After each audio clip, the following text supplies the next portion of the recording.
interesting, Alp, isn't it? Here's the National Crime Agency actually working in cooperation with authorities in Germany, the Netherlands, Belgium, and even France. I mean, this is quite a significant fight back, isn't it? I think it is significant. More of the same is what I would say. If they've shown that they can actually work together on something like this, then I don't see why we shouldn't be working together with regard to the wider problem. These people who arrive on our shores in northern France, wherever they've come from, they haven't suddenly become illegal. They have been illegal pretty much from the moment that they've entered the EU. It really is incumbent on all our colleagues, our friends on the other side of the channel, actually to work with us to address this problem at source.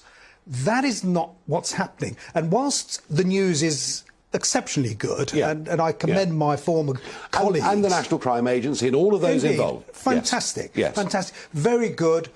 But this is not going to solve it. It will probably slow things down a little. Yeah, I mean, this could be 10,000 fewer people that cross the channel, something like that. Well, the only thing is, I suspect that there are those who are itching to get their hands on the money that's there to be made. So, yeah, I mean, what they're saying is that the average price of a crossing now is about €3,000 a head. I mean, we know some pay much, much more than that. So, yeah, I'm with you. Even if you give people life prison sentences, the potential financial reward of millions of euros a week, more will take their place, won't they? No, absolutely. They will take their place. And I've always said, and I think you've probably said the same thing, that there isn't one magic wand to fix this problem of people coming across the channel.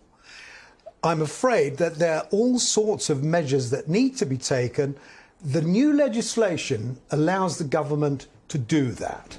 It really now takes political will to make sure that they're putting in place the sort of measures that are going to counter. It's interesting that you raised that, because when Boris Johnson became Prime Minister, this was a minute problem. A few hundred had crossed in 2018, slightly more crossed in 2019. It's during his premiership, and indeed Priti Patel's time at the Home Office, that these numbers have exploded.